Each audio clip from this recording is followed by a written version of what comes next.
Happy day, everyone. We're going to have on Tez Anderson from Let's Kick Ass. Long-term survivor. Long-term survivor. Get up, get up.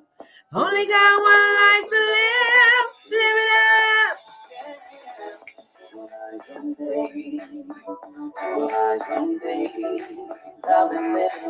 Tez always has a lot to say. I can't wait to hear him. I learned so much from every single guest I have had on over the years. They've actually given me my strength.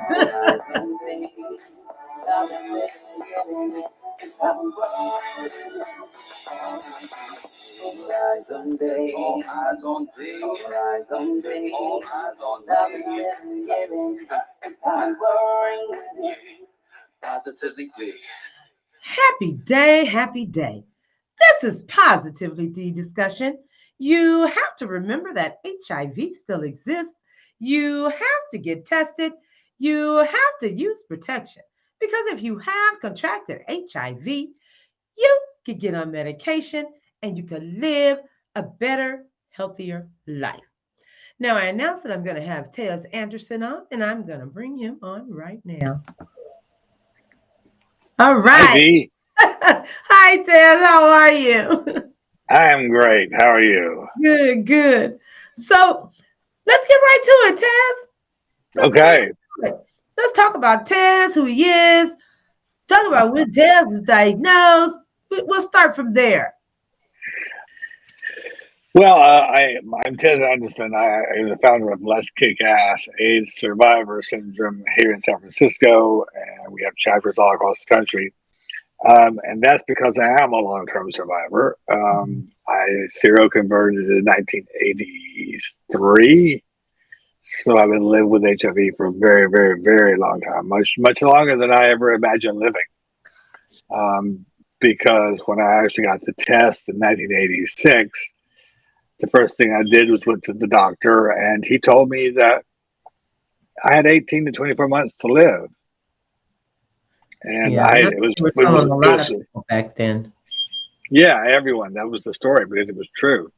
It was 4 days after my 26th birthday. So I didn't expect to see 30. Yeah. And now I'm 60. I was a baby. Dealing with death and dying and fear of illness and fear of death, even, all the stuff, because there was no medications in those days. I mean, this was before AZT.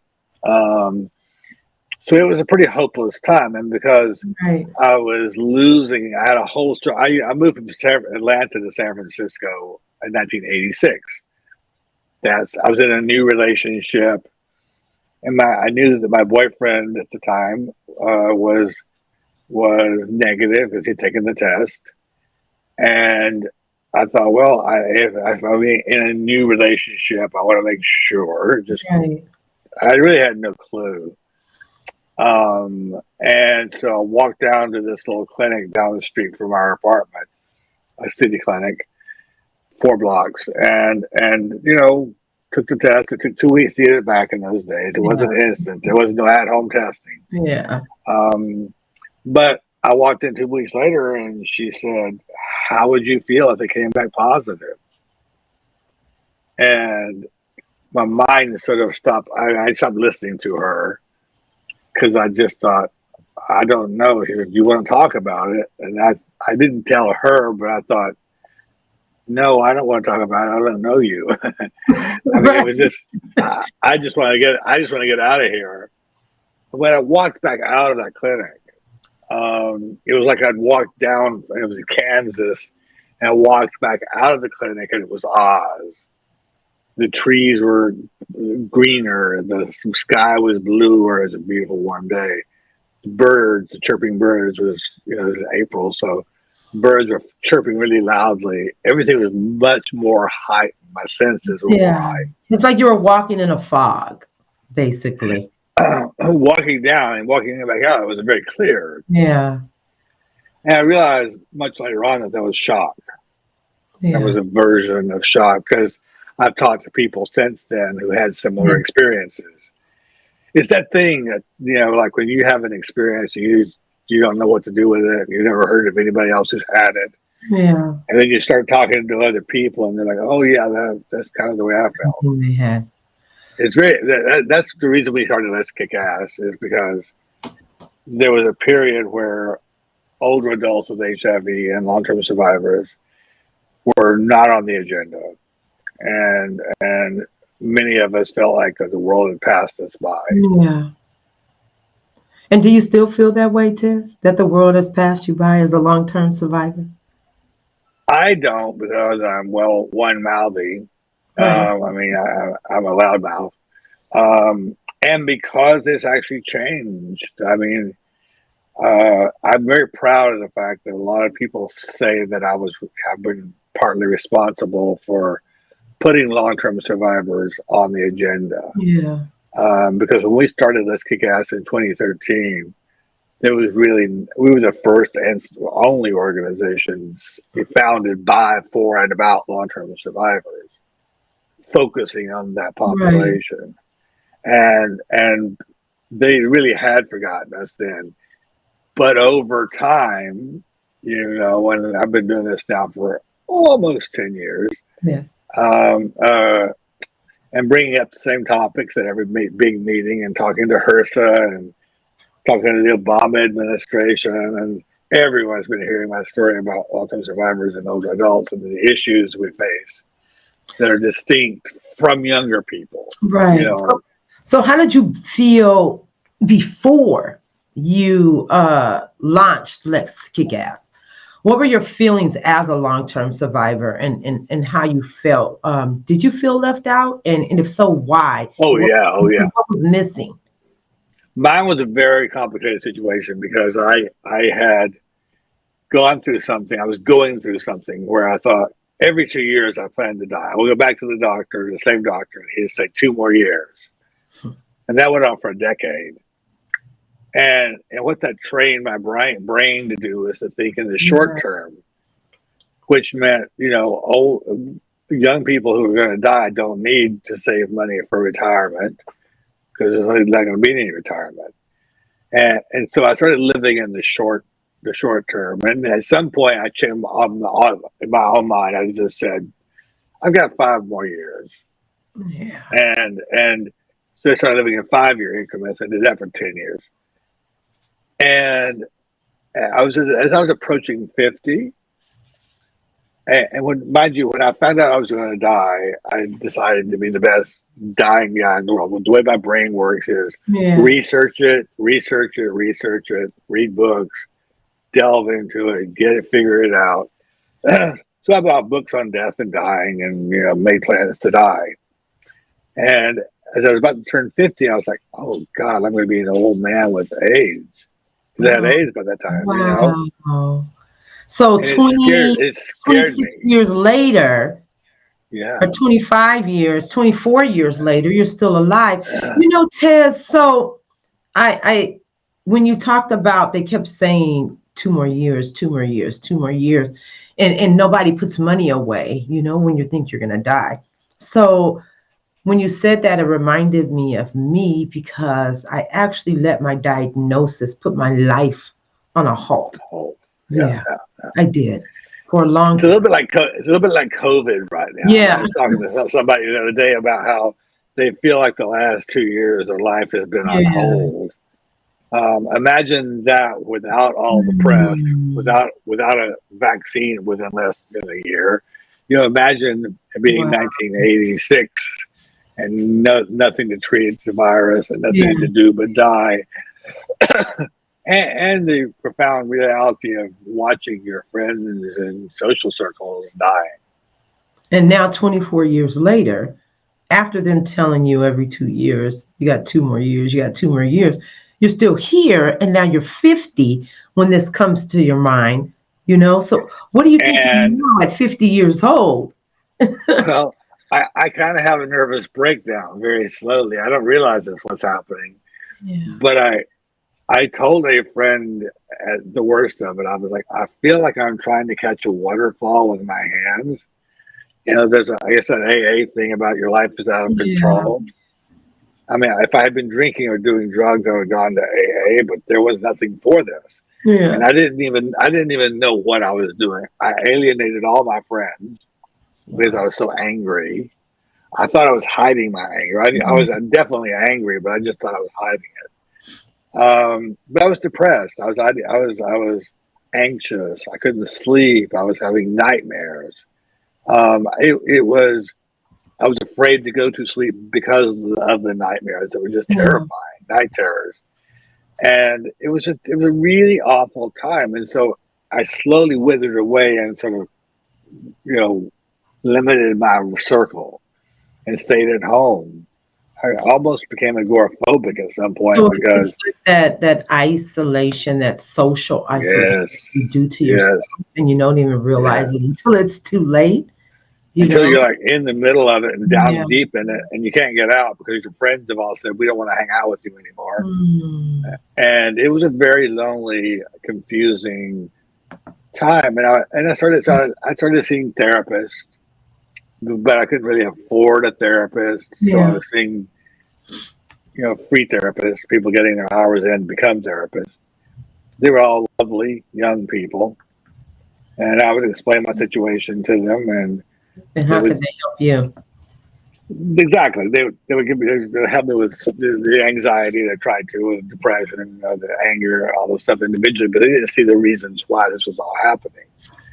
At one point, I'll tell you a funny story. At one point, one of them, a nice young man at one of the clinics here, he he said, I started telling him my story, telling parts of my story and how I lived, and he started to cry. And and I reached my hand across the table and put my Yeah. hand on his arm and said, "Honey, this is not how this works.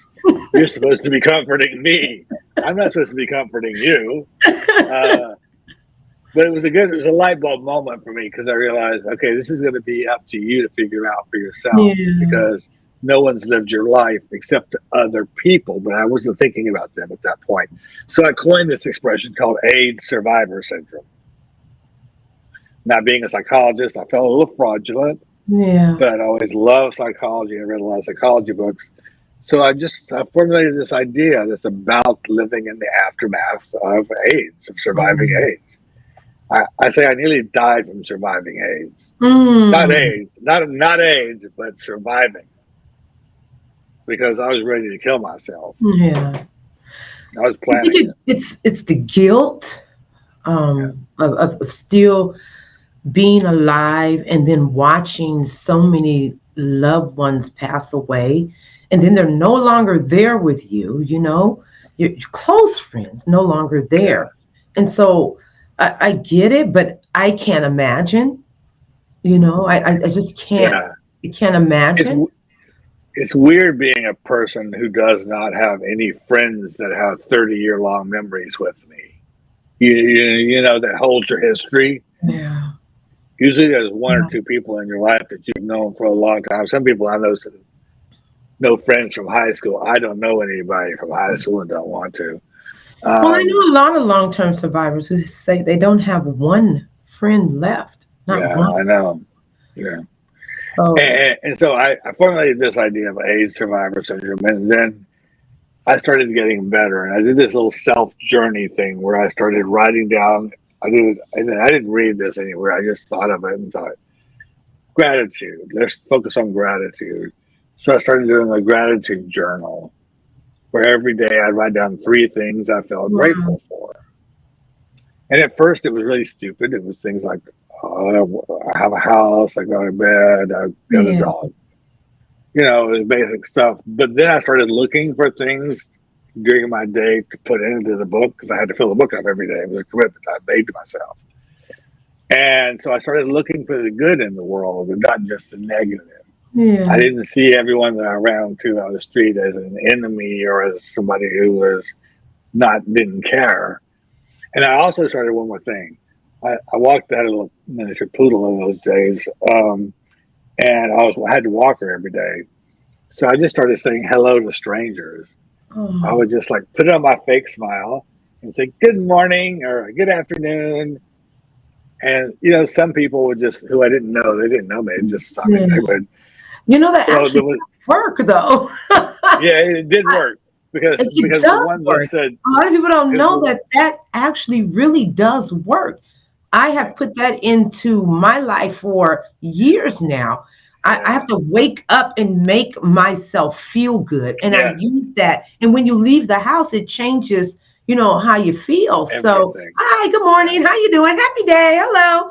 And it yeah, makes people feel good. They smile at you, and then it yes. makes you feel good. You feel seen, they feel Yeah. seen, and that exchange is what we need as humans. I mean, Yeah. that's the irony of COVID is 6 feet Oh, apart, social isolation.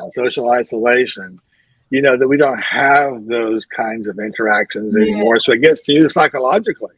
Yeah, and with this COVID, I social isolated myself for a Yeah, while, yeah. and got pretty depressed. So yeah, And everyone I talk to is going through some version of this. I mean, it's gone on for so long and it's so uncertain. But having been there before, I mean, this is not my first pandemic. yeah, Having survived the first one, AIDS, you were right I'm in real. that AIDS pandemic. See, Yeah, I was diagnosed in '97, but when COVID hit, I would say, well, damn it, I lived 24 years with HIV. I'm not gonna let COVID get me. And yeah, that's what yeah, yeah. I say. So it's just a mental thing. It is. It was also that thing that you said about the human connection, because some people wouldn't say anything; they just keep walking. Yeah. But the ones that said good morning back and smile and say how are you, and just a brief exchange made me see, oh, they see me and I see them, and there's nothing better than feeling seen. Yeah, I like And we that. have to do it ourselves. We have to be the masters of our own destiny in that way, just like you're Mhm. talking about. It's Yeah. up to us to walk out and cheer up and smile. And I walk around the neighborhood now, and I have kind of this kind of, Well, I we don't have to necessarily control. feel it. I don't think people can real. Oh gosh, I say this so often, Tez. We control what's here. Yeah. We really And do also, I have control. I'm a resting bitch face. I'm walking around like this. And people are like, "You're scary. You're really scary." I'm just thinking, I'm not Right. angry. I'm just thinking. So I've learned to go out and like open my eyes and smile. Often, right? Yeah, right. I do. I walk around that way because I don't want to be that person that scares Mhm. everyone. And so when you started writing these things down, like of gratitude, and it started to change, how you saw the world. You know, I know having these shows and meeting so many great, amazing people like you has changed my way of thinking. It's changed how I feel about other people. I'm so much more grateful because of all the people that I have met and listened to their journeys. Oh It's yeah, made me grateful for life, because I always say we think that we got it bad, but there's always somebody that has it worse than you. exactly. A lot worse. And how they get And through it, you can get through what you went through. yeah, and by work, but also by luck, Yeah. you and I are both working in the HIV world. So when there are conferences, I love going to conferences. Yeah, me I too. love going to AIDS conferences because I get to meet people like you and hang out and chat and get a hug We need and that all those, connection. yeah, and all those things that we get because we're in that Yeah. world. And I know so many amazing people that I Yeah. depend on to keep me alive and through the day and smiling and laughing and just being a part of all of it. That I'm so lucky. I'm so lucky that I have as many amazing people in my life as I do. I talked to one last night who started a new Black women's education and health initiative in Washington D.C. She's Nice. an amazing human being, and I just love her. So we had a nice long chat. But it just every time I got one of those calls, and have had those experiences, I just think, Yeah. God, I'm so lucky now. Yeah, I always say I'm lucky. I'm grateful that Yeah. because I didn't know anyone for 17 Yeah. years who lived with HIV. That's a long time not to know one person who lived with HIV. And so now God, Tez, I just embrace everybody who lives with HIV because so many of you guys have changed my life. You really have. You really have Well, changed my and, life. well, thank you. In 1986, I was at the time living with a man who was an author, a writer, a novelist, and it allowed me to be his partner and go to when he would go on a book tour. We'd do Yeah. interviews, which he did a lot of. I talked about being HIV positive. So I can find an article on the Chicago Tribune from 1987 Yeah, you where sent I it was to me. talking about HIV Yeah. positive. And in 1990, I came out in People magazine as HIV positive. So I never lived with the shame of HIV. It never Right. even occurred to me to feel that. So that helped me, I think, psychologically. And I was sitting in these book signings, and people would come up, and one or two of them, a few of them said, you're the first person I've known with HIV. Wow. And I didn't know them. They Yeah. just knew me from press. Yeah, it's funny how you don't And realize that you're actually no, changing people's lives until they yes, say something to you, you know? yeah, You're yeah, just doing yeah, what you feel you need to do to put it out there and to reach the world to let them know about it. But when people start reaching out and telling you what you're doing for them inside here, yes. I was on a you're call the other day feeling. with somebody with one of the pharmaceutical companies, and one of the people said, I hear from a lot of people who are long-term survivors who say that they're so happy to know that there's a name for what they've been living with, Mhm. AIDS survivor syndrome. And she says, "Thank you for doing that." And I says, "Well, thank you, but I hear that a lot. I hear it a lot from people who feel less alone because they know that what they're going through is perfectly natural, the Yeah. perfectly normal response to a traumatic, long, sustained event. It's not just a disease to be, for more stigma. Explain how, I mean, you talked about it a little bit about how you started writing down words that you were grateful for, but things that you were grateful for. But what else did you add to that AIDS survivor syndrome? Well, on letskickass.hiv, you can find the whole description, and I will see how good I remember it all. Um, Okay. but it's things like if you have like 5 or 6 of these symptoms, then you qualify as having a survivor syndrome. But a lot of it's about survivor guilt, which you were talking about. How did I stay alive when all my friends died? I hear that a lot from people. Yeah. But it's depression, it's anxiety, it's the problem sleeping, insomnia or nightmares. It's hypervigilance, they call it.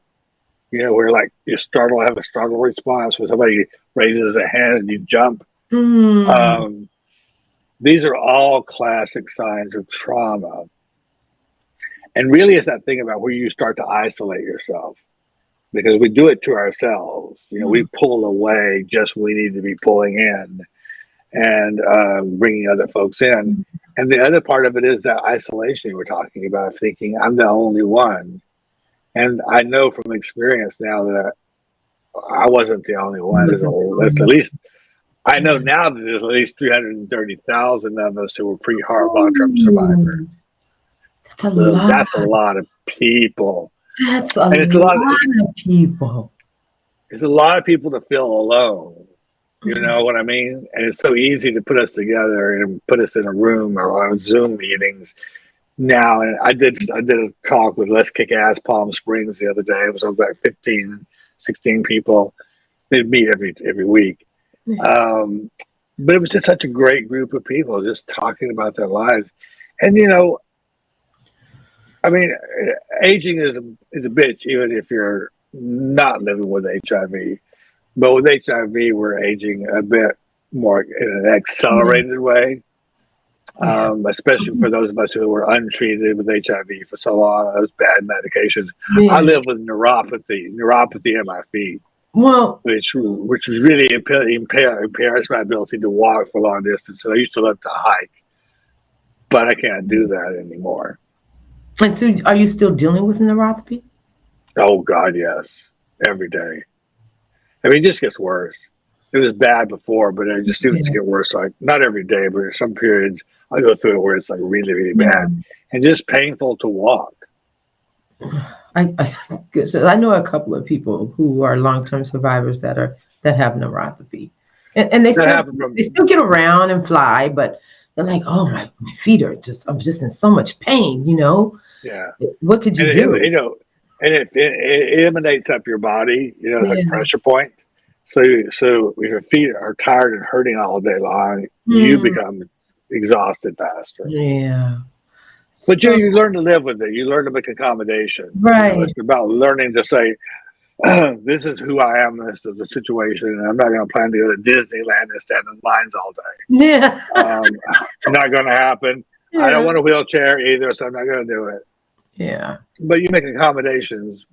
I have a husband, I have a dog, and an apartment, and a job I love, and an Yeah.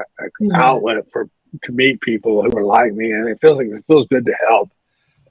And really, for me, it's a need. Yeah. It's not even just I want to do this. It Well, really is a helping helps. compulsion. Helping other people helps you. Yes, For anybody, helping other yes, people helps yes, you. You yes. talked about um, long-term survivors and dealing with depression and anxiety and insomnia. I deal with that, and I'm not even a long-term survivor. Right. I don't Yeah. sleep. I don't It's sleep at also the big component that makes AIDS survivors such a different is that unexpected aging, all. Yeah. because none of us planned on aging. So that becomes this fearful thing of, oh, I don't have a 401k, whatever those are. Yeah. I don't have money saved for retirement. If I have a social security disability, I'm just making whatever I make, which is it's how I earn my living. I don't get paid to do this kick ass. Right. So Um, poverty is a big issue. It's socially isolating. that's what I'm It, afraid of. yeah, Yeah. and I'm aging. I'm it, actually aging with HIV. And I try yeah, mentally to not let it get to me. Like I said, we control what's here, but I that's the part I'm fighting with now, is that I know that I'm aging with yeah. HIV. And And I I think try of to get that. those thoughts out of my mind. I forget how old you are, and it doesn't matter. I'm, But I'm I think 52. It's okay. so. You're still baby. You're still baby. Yeah, I'm Um, 52. but the sooner you start having that awareness and you start exercising and just keeping active and eating well and all the things that we know we should do and most of us Yeah. don't, maybe drinking a little less on some days. Yeah. um, I don't uh, drink. oh, I'm good a for you. social drinker. Yeah, That's it. that's how I am too. And there's no social life anymore, so I haven't had a drink in Yeah. forever. I don't sit at home with a bottle on COVID and Yeah. drink. You know what I mean? So I'm a social drinker. It's the same thing, and because there's no social life anymore, Right. I mean, hey, no, I'm not, but um, it's those things where we have to pull ourselves out of it. We have to find within our strength, and I Yeah. really think it's important for people to know that they are not alone. There's groups all over the country now that are set up for aging people aging with HIV, including long-term survivors. Hook up with those organizations. Hook up with Let's Kick Ass. We have a group on Facebook that's a private social group that's I moderate. So Hmm. anybody that gets negative comments or Right. tries to sell me some herbal cure from Africa, you get a lot of those too on your groups, I'm sure. Yeah, I have. I don't let them in, and it's a good group, and people feel safe there to have a conversation. But it helps people to know that they're not alone, and especially people who are living in rural areas or isolated like that. Yeah. Isolated by geography. Mm, yeah. Um, you have helped a lot of people, Tess. You really have. Thank you. And it's just, yeah, I'm wearing my U equals U t-shirt today. Yeah. Um, Yeah, we can talk a little bit about that and the yeah, long-term I want survivors to. and I and want and to because, and how you feel about U yeah, equals U, and talk yeah, about why you think that a lot of long-term survivors may struggle with believing in grabbing the message of U equals U. yeah. I see. I'm much more open to science and keeping up with this stuff. But yeah, I hear a lot of older adults say, "Well, I don't understand that," or "That's not true," or "How can that be true?" But that was because that they lived for 20 plus years, where they felt like Right. people used to get biohazard tattoos on their arms or the legs or the bodies Wow. because they felt like their blood was hazardous. I mean, I know that there also is kind of an act of defiance for most of them, but the Hmm. idea that you think your blood is toxic is not a healthy psychological way to live. Yeah. And so U equals U is as simple as saying, okay, if I'm on medication, taking my medication, I'm undetectable viral load, I can't transmit the virus, so my blood's not toxic. I'm It's not toxic. It's it's the just that truth. simple. And it And, is and, that and simple. yeah, and as long as we can, as we both know about the road to 400K, the Oh journey to gosh. 400K, about making sure that everyone has access to medications. That's the fight we all have to be in right now. Is to say, let's not leave anyone behind, Yes. because there's a lot of people who are still. We live in an age where people are afraid to get or superstitious about getting COVID vaccines. But there are plenty of folks, and it's shocking to me. Keep hearing from people how many older adults with HIV are not getting COVID Mm. vaccinations. And that's really urgent. Well, I Please get think your vaccination because you're going to die faster. well, I think what happens is you can have one person spread a rumor, and it Mm-hmm. it just trickles like a domino effect, and everyone starts to believe that the vaccine's going to kill you.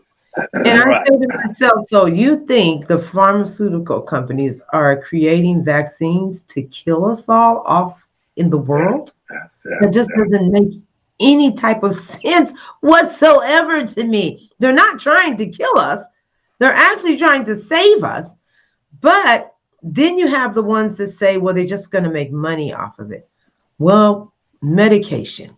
People have been making money off pharmaceutical companies. This is what they do. This is what they do for a living. This is their job. They create medication and vaccines. This is how they make their money. We go to work and do what we do. This is how we make our money. So, Yeah. of course, they're going to make money off of it because they're Exactly. the ones that know what to do to create something to keep us alive.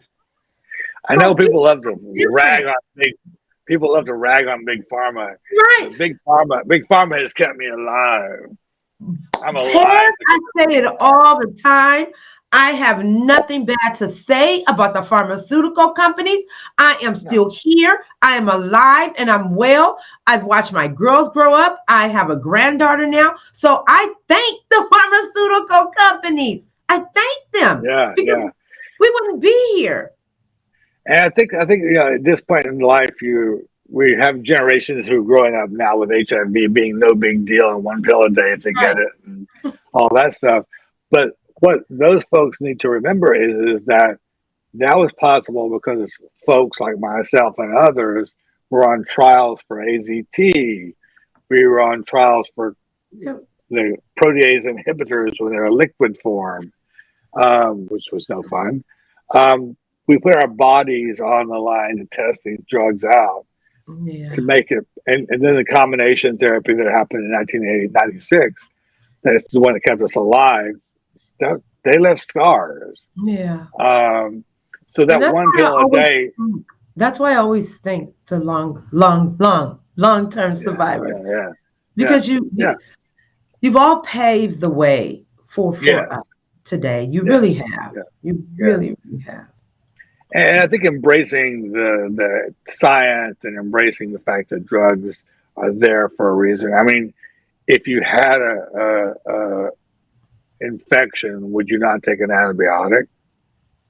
If you had a headache, would you not take a Tylenol? Take an aspirin, a Tylenol, yeah. I mean, all medication have side effects, no matter what it is. And Yeah, I I was wouldn't on be. I was on 14 pills. Yeah, I was yeah, taking exactly. inhibitors, but I wasn't taking the liquid. So I was on 14.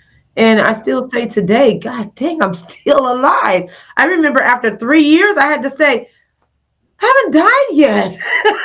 Yeah, yeah, So yeah. it's just crazy that people fight and want to argue with the pharmaceutical companies, Tez, but I'm grateful to them that I'm Me here. too.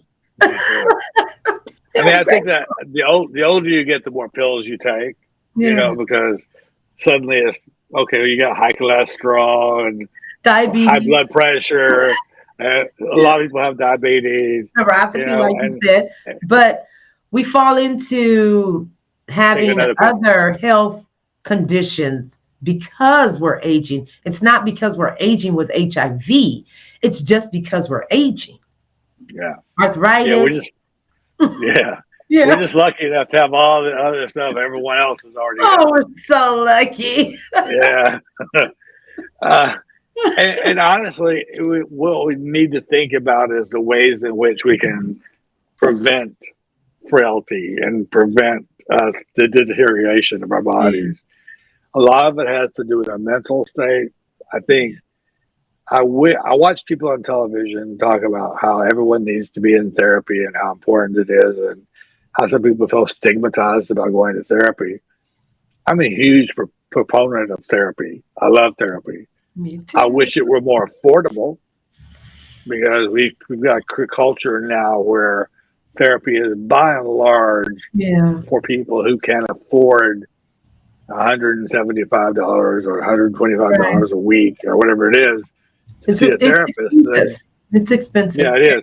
And Expensive. Medicare and Medicaid don't cover it. You know, they don't cover it. So it's, or you can't find anybody very good on the stuff that they do offer. Yeah. So I So think, I think that connecting with others is therapy yeah, as well, who's dealing definitely. with and living with the same thing you're living with. That does absolutely help a lot of people. If you can't afford Yeah. therapy, especially. No, it's good just to sit around a room and talk to people. And that's how Let's Kick Ass started. It was in coffee shops. It was just one or two people at the beginning just talking about the experience of survival. And it grew from, 2 to 12 to 15. And then a friend of mine in New York stopped taking his medications. And this is in 2000. Oh, fuck. I'm not sure what the day was. It was at least 2012. I think 2012. He stopped taking his medications, HIV medications, and was in the hospital and dead in a month. And I realized that I understood why he did that Yeah. because he just didn't see a future for himself because he felt forgotten. People get tired. Um, They get People tired. get tired. They get tired of fighting that fight. And that's the real thing we all have to struggle, I guess, is not Yeah. getting too tired. Because you never know, like tomorrow something might happen that comes along that makes our lives better. Yeah. And I stay alive for silly things like, the next Spider-Man movie or whatever. I mean, I want the That's next awesome. That's awesome. I want the iPhone 30. You know what I mean? Just think of something, right? Any reason to stay alive. Oh gosh, I like that. I like that. I'm gonna start doing that. That'll help me. That'll help me with my little depression stages. That'll help. I'm gonna do that. Think of something else Depression, that you'll be happy to stay alive to see. and depressed people don't take their HIV medications. Yeah. They forget, or they don't forget, but I guess they forget, but they Yeah. kind of just don't care. And Yeah. I think that because that's what I was trying to get to was the how expensive therapy is. We act like therapy is an add-on additional luxury. Right. When it really should be fundamental. I think it's as important as the physical part, Right. because it's so linked to keeping the physical part up and running. So true. It's That's so true. my mind, my psychology, and my brain are all in my body. And So we have a system. we need that therapy. Yeah. To Well, so keep we us have a system going. now It's like where we have, energy. It's like energy. yeah, dental, vision, mental, Yeah. and hearing. Those are all parts of who we are, and that we need to focus on improving those things and Yeah. improving access to those things, just like we need to improve getting access to HIV medications that are effective, and get everybody who is, how many is it, 400,000 who are not on treatment or not on effective treatment? 400,000 people in the United Yeah, States are that's a not lot. virally suppressed. And that is a That's more than lot long-term survivors. of people who are not Yes. virally suppressed for one reason or another. And just They like you don't said, know. it can be, there's so many barriers to care, There We is. have to make sure people have access to care.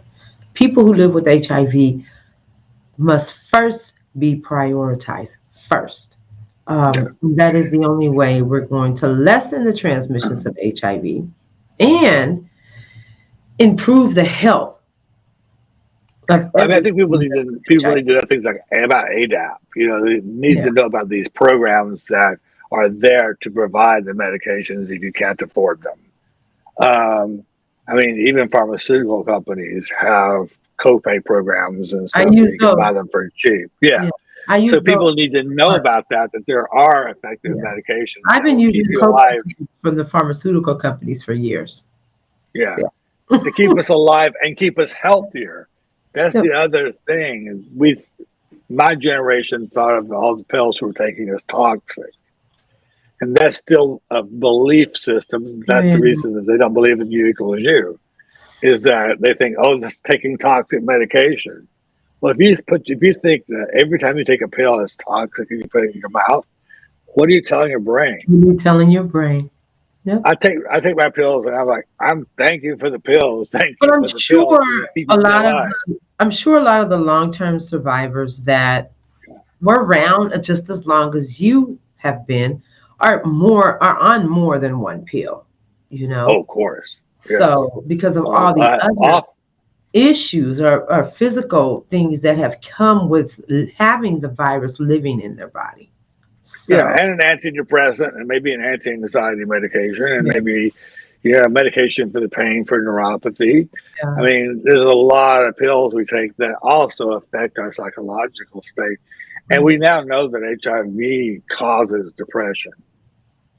Having HIV in your body is a determinant for HIV. It's a chemical imbalance. It is. It's the same, and I'm not trying to compare the two, but if you tell someone that they are now living with cancer and they have to go to get chemotherapy, of course it's going to cause that depression within them. And after they have beat cancer, that mentally is still going to be there within them because they're going to be afraid that it's going to come back. So I always say it's a chemical imbalance that you try so hard to get rid of, but it's not going anywhere because of that first day that you were diagnosed. So it's not going. Exactly. Yeah. So I want to tell you thank you, Tez. It's always a joy to see you. It's always, You you're doing such a great things. You're one of my heroes. too. You're And my hero. What are you talking uh, And so anybody that is watching or listening, you can go to letskickass.hiv. Letskickass.hiv. Ted started Let's Kick Ass, say 2013, and it's still going strong. He has another one in Palm Springs. So reach out to him, if you need some help. There's all kind of resources on there to help you. And Tez, is there any last words you want to say to anybody? yeah, I'm on Facebook, trying to do less of it, but on Facebook and Instagram and all those other places is my name, and also has less kick ass. We have two different things, a lot of things to keep up with. But reach out, say hello. You know, I mean, I'm busy and maybe I miss your message. If I do, do it again. Call me back again because I'm not throwing you off. I'm too old and confused to keep up with it all. Stop.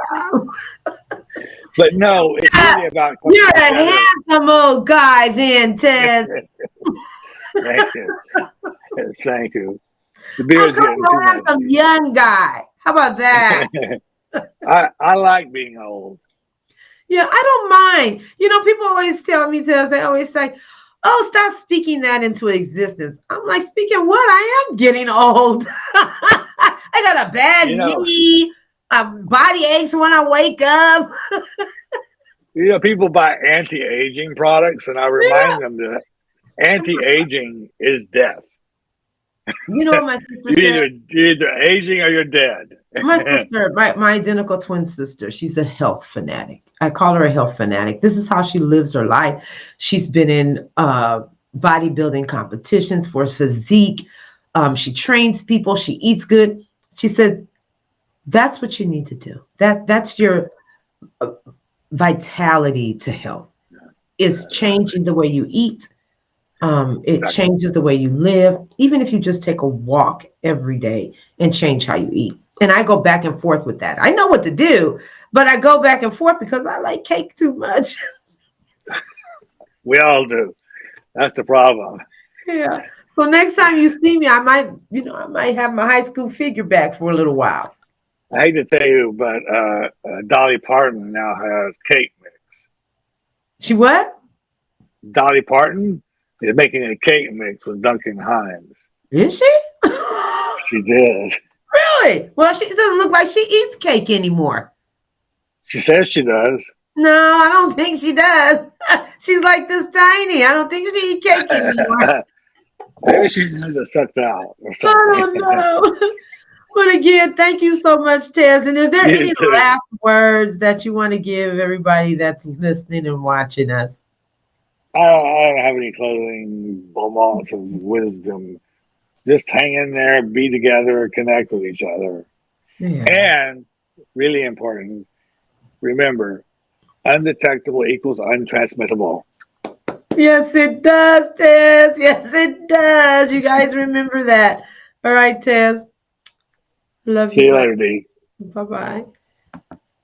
Oh gosh, what an awesome young man he is, isn't he? Anyone, you guys can follow me on TikTok. You can go to positivelyd.com. You can reach out to me there on my podcast. And if you want to be a featured guest, or you can email me at info@positivelyd.com. But don't forget, letskickass.hiv, letskickass.hiv. And you can reach Tez with a Z Anderson on Facebook, Instagram, and Twitter. Okay? So, you guys, you have to remember that HIV still exists. You have to get tested. You have to use protection because if you have contracted HIV, you could get on medication and you can live a better, healthier life.